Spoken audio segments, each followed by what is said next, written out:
Hari demi hari, waktu demi waktu berjalan. Umur kita terbatas dan semua terhitung hisabnya di sisi Allah Subhanahu wa taala. Umur kita sejak kita dilahirkan sampai akan meninggal dunia sudah semua ditentukan oleh Allah Subhanahu wa taala. Di antaranya rezeki.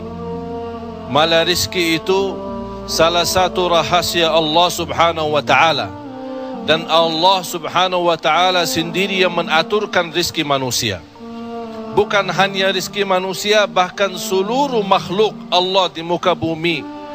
Wa ma min dabbatin fil ardi illa 'ala Allahi rizquha. Setiap makhluk yang berjalan di muka bumi, Allah Subhanahu wa taala yang mengaturkan rezekinya. Walaupun rezeki kita sudah ditentukan oleh Allah, tapi sebagaimana kata Amirul Mukminin Umar bin Al-Khattab radhiyallahu anhu, innas samaa la tumtiru dhahaba. Ketahuilah langit itu tidak akan menurunkan hujan emas. Walaupun rezeki kita sudah ditentukan dan ditakdirkan oleh Allah Subhanahu wa taala, tetap kita punya kewajiban untuk berusaha. Allah Subhanahu wa taala menerangkan banyak di dalam Al-Quran, فَإِذَا قُضِيَتِ الصَّلَاةِ فَانْتَشِرُوا. Bergeraklah, berjalanlah, berikhtiarlah, berusahalah. فَانْتَشِرُوا فِي الْأَرْضِ وَابْتَغُوا مِنْ فَضْلِ اللَّهِ. Carilah karunia Allah, anugerah Allah, rizki Allah. Orang mukmin yang percaya kepada Allah dan senantiasa dia berikhtiar dan berusaha, tetap memiliki keyakinan, menggantungkan hatinya kepada Allah Subhanahu wa taala. Itu yang namanya tawakkal qalbu. Bukan hanya tawakal usaha, bukan hanya kita percaya kepada kemampuan diri kita atau kita percaya kepada kecerdasan kita, tapi tetap kita senantiasa memohon pertolongan Allah Subhanahu wa taala. Dan segala amalan itu tergantung niat. Innamal a'malu binniyat wa innama likulli imri'in ma nawa. Kita punya amal, tapi sebelum kita beramal, sebelum kita berusaha, sebelum kita berikhtiar, tolong Bapak Ibu jangan lupa nawaitu. Saat kita mencari nafkah dan rezeki, nawaitu dia untuk apa? Jadikan rezeki itu adalah jembatan yang membawa kita mendapatkan ridha Allah, jembatan membawa kita masuk surga Allah. Itulah nawaitu. Hal-hal kecil dengan nawaitu bisa menjadi besar di sisi Allah Subhanahu wa taala. Ada orang nawaitu, dia mencari nafkah dan rezeki, begitu dia mendapatkan rezekinya, dia nawaitu untuk memenuhi hak-haknya, kewajibannya terhadap istrinya, kewajiban terhadap anaknya. Sampai Rasul bersabda, sampai seorang suami suapin istrinya diberikan pahala sedekah. Coba bayangkan, berarti nawaitu itu sangat berarti.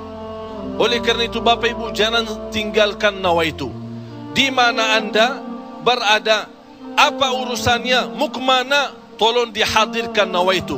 Karena dengan niat, disitulah akan kita sama-sama mendapatkan petunjuk Allah Subhanahu wa ta'ala.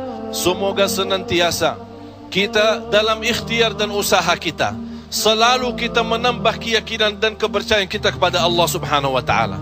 Hari ini kita berusaha berikhtiar, menghadapi sedikit kesulitan dan kesusahan, jangan kita berkata, kenapa Allah tidak melancarkan rizki dan usaha saya? Tapi harus bertanya kepada diri kita, apa salah saya? Apa kekurangan saya? Barangkali kalau kita muhasabah diri, oh ternyata hari ini saya merasa susah rizki karena ketiduran salat subuh tadi. Saya merasa malam ini tidak lancar karena saya lupa baca Al-Quran. Saya hari ini merasa tidak baik karena saya ketinggalan salat malam. Inilah muhasabah diri. Al-Imam Muhammad ibn Sirin pernah dia mencela orang, mencaci maki orang. Itu orang miskin. Orang itu tersinggung. Kata Imam Muhammad ibn Sirin, saya menunggu ucapan saya ini, menunggu akibahnya, menunggu balasannya 40 tahun. Coba bayangkan, hanya satu ucapan dia takutin, dia fikirkan, apalagi perbuatan. Bapak Ibu, berapa banyak perbuatan kita salah, berapa banyak kita melanggar aturan Allah, berapa kali kita menjauhkan diri dari perintah Allah, padahal kita semua hafal. Wa may yattaqillaha yaj'al lahu makhraja. Barang siapa yang takwa kepada Allah, akan Allah jaminkan diberikan jalan keluar dari segala kesusahan, dari segala kesempitan. Berarti kalau kita berdoa, kita berikhtiar, kita berusaha, tapi masih kita menghadapi kesusahan dan kesulitan, pasti ada sesuatu yang tertinggal. Salah satu amalan di samping ikhtiar dan usaha kita adalah zikrullah, terutama istighfar. Karena termasuk istighfar adalah salah satu kunci mendatangkan rezeki. Sebaik istighfar itu sepanjang waktu, pagi, siang, sore, malam, naik motor, jalan kaki, naik bis, mau kemana-mana, tidak keberatan kita membasahi lidah dengan istighfar. Malah ada seorang sahabat Rasulullah sallallahu alaihi wasallam, "Ya Rasulullah, berikan kepada aku amalan yang menjaminkan aku masuk surga." Rasul menjawab, "La yazalu lisanuka ratban min dzikrillah." Basahi lidahmu dengan zikir kepada Allah. Kunci rizki Bapak Ibu adalah zikrullah. Kunci rizki zikrullah, di antaranya istighfar. Allah Subhanahu wa taala menjaminkan dalam Al-Quran di surat Nuh, "Faqultu astaghfiru rabbakum innahu kana ghaffara." Apa manfaatnya istighfar? Yursilis samaa alaikum midrara wa yumdidukum bi amwalin wa banin wa yaj'al lakum jannatin wa yaj'al lakum anhara. Dengan istighfar terjamin keturunan. Dengan istighfar kemudahan rezeki. Dengan istighfar kelancaran usaha. Dengan istighfar kesembuhan dari penyakit. Dengan istighfar banyak kemudahan dan kemuliaan yang kita dapat.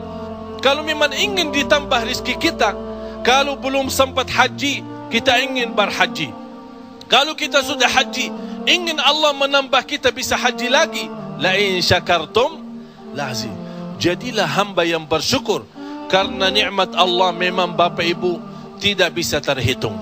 Nikmat Allah begitu banyak di setiap waktu dan setiap saat, lahir dan batin. Wa in ta'uddu ni'matallahi la tuhsuha.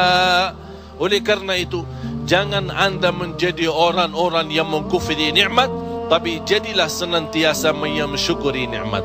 InsyaAllah dengan syukuri nikmat dan sabar menghadapi ujian dan cobaan, kita bisa menjadi hamba yang diridai Allah. Kalau Allah sudah ridha kepada kita, InsyaAllah segala amal ibadah kita akan diterima, dan segala usaha dan ikhtiar kita akan dipermudahkan oleh Allah Subhanahu wa taala. Bapak Ibu, yang terakhir, tidak boleh kita lupa doa. Rasul kita sallallahu alaihi wasallam selalu berdoa kepada Allah Subhanahu wa taala. Padahal dia Rasul, terjamin pertolongan Allah. Senjata orang mukmin adalah doa, dan pintu langit bisa dibuka dengan doa, dan doa itu kapan saja dan bisa sampai kepada Allah tanpa waktu dan tanpa batas. Selama kita masih berdoa kepada Allah, selama masih kita memohon kepada Allah, Allah akan senantiasa mendengar doa kita.